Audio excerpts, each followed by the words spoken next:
E aí, pessoal, tudo bem com vocês? Hoje aqui no Café com Código a gente vai falar um pouco sobre segurança da informação e para abrir esse tema a gente vai estar falando sobre trojas, popularmente conhecido como cavalos de Troia. E quem nunca, né, gente, já ouviu falar em cavalos de Troia ou até mesmo já trocou Atrax através do cavalo de Troia.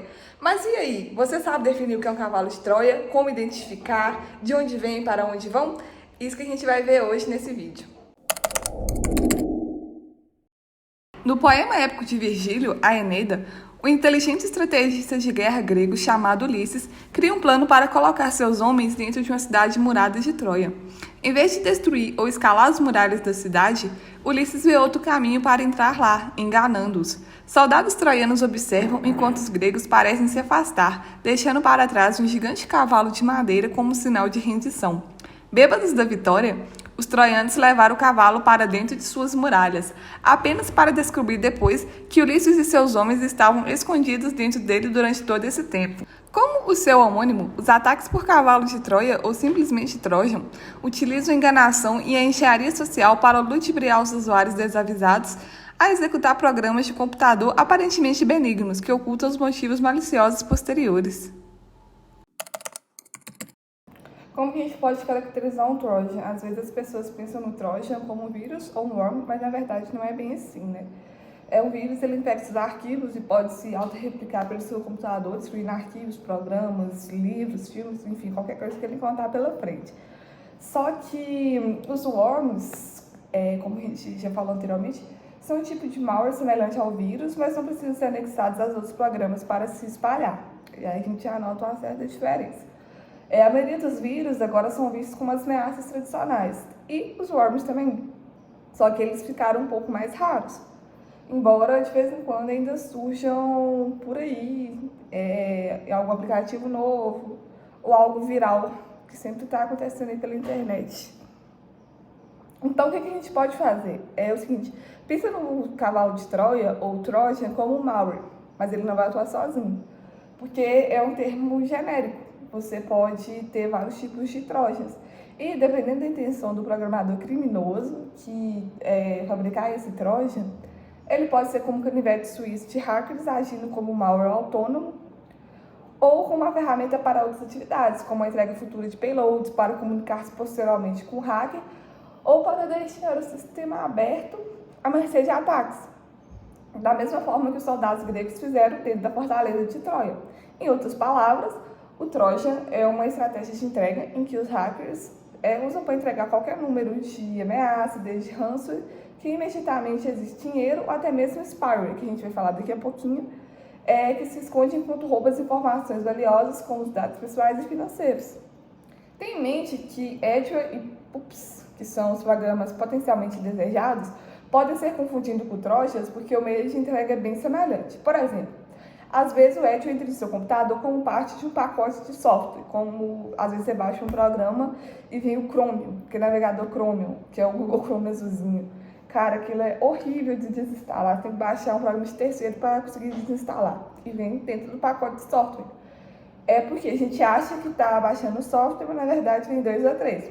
Os autores desse programa geralmente incluem o Adware por razões de parceria de marketing, para que possa monetizar o seu instalador com ofertas geralmente claramente identificadas. Que é o que acontece, por exemplo, quando você baixa o Adobe PDF. Você baixa o Adobe, mas vem o McAfee junto. Que aí, se você não gostar, você tem que desinstalar manualmente. Fica enchendo o computador de propagandas. Tais adwares de pacotes são normalmente menos maliciosos que os trojans, porque não chega a ser um vírus, assim, propriamente dito. Além disso, eles não se escondem como os trojans fazem. Mas como o vetor de distribuição de adware semelhante a um Trojan, a gente pode considerar como um exemplo. E também causar bastante confusão aí nos computadores de vocês. Mas a gente fala tanto de Trojan pra lá, Trojan pra cá, mas como que a gente pode estar infectando o nosso computador com os Trojans?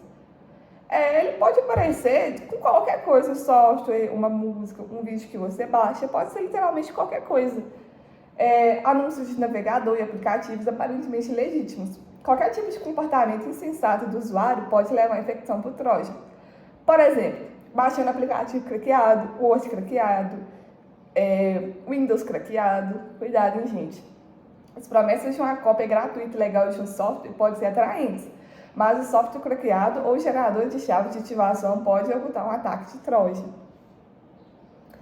A gente pode baixar programas gratuitos desconhecidos, por exemplo, você está precisando de um editor de vídeo, aí os mais famosos são Sony Vegas,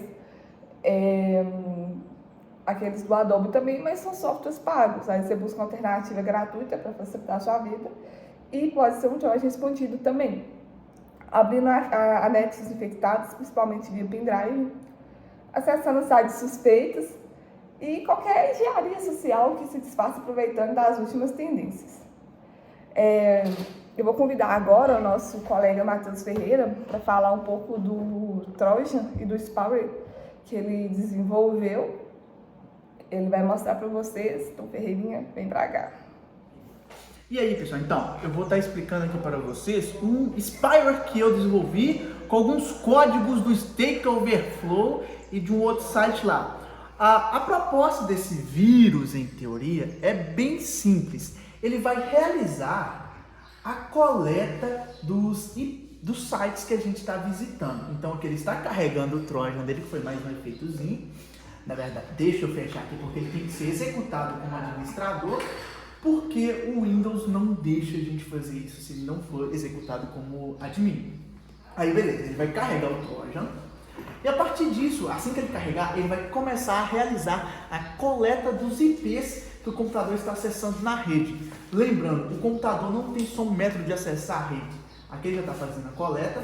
Ele tem diversos IPs que o computador acessa. Por exemplo, a gente tem o localhost, a gente tem o IPv4 e o IPv6, que geralmente, quando eu fiz o meu computador, eram 4 endereços de rede. E aqui ele já está fazendo a coleta. Ele vai salvar tudo em um arquivo TXT que eu denominei como spy. Aqui foi só um texto assim para dizer que ele está hackeando e quais os IPs que estão sendo hackeados. E aqui no nosso arquivo spy, deixa eu achar ele aqui. Opa, eu tenho que fechar o programa, senão ele não vai funcionar. Aqui a gente tem todos os IPs que estão sendo acessados. Vocês podem ver que a lista é um pouco grande, porque são todos os IPs. Tanto que aqui a gente pode ver que o source address, que é o IP atual, para este destino aqui, que é o 177.53.90.199. Isso é um exemplo de spyware. Por quê? Porque um spyware, ele nada mais é do que um espião. É um programa que você não sabe que ele está no seu computador, e a partir disso ele fica fazendo coletas no seu computador e enviando para alguém. Nesse caso aqui ficou apenas pendente realizar esse envio de dados para algum e-mail para poder demonstrar a eficácia, mas isso infelizmente eu não consegui fazer porque eu não estava conseguindo fazer o login na minha conta do Google. Mas geralmente o spyware, ele pega, por exemplo, pode ser os sites que você acessa ou também pode ser as teclas que você digita, pode ser as senhas das suas contas bancárias. Então aqui é só um exemplo bem básico, que é o spyware puxando ali através da rede tudo que você acessa ou que o computador está fazendo acesso. Por quê? No computador ele também faz alguns acessos a mais que você não percebe, alguns acessos por debaixo dos panos. Isso aí foi basicamente o nosso spyware. Ele coleta todos os seus dados, não envia para ninguém por enquanto, para poder enviar. Mas é isso. O spyware, geralmente, ele é instalado no computador, por exemplo, como se fosse um Trojan. Por exemplo, você vai lá, baixa o KMS Pico, que todo mundo aí conhece, que é um ativador do Windows ou do Office. E dependendo, se você não entrar no site oficial da KMS Pico, a chance de você baixar um Trojan, que vai ali roubar seus dados, e que nem já aconteceu com nossos colegas de terem seus dados roubados diversas vezes, como o do Paulo, por exemplo, que está ali com o seu sorvetinho, ele pode ter seus dados roubados e ter aí acessado seu Google, seu Twitter, seu Instagram, seu Facebook, o que já aconteceu infelizmente com o nosso colega. Isso aí pode ser porque ele baixa talvez muitos jogos piratas, pirateando... Casados a 1 quilômetro de distância, pirateando o Windows. Então a chance dele ter baixado um Trojan aí com um spyware dentro é altíssima.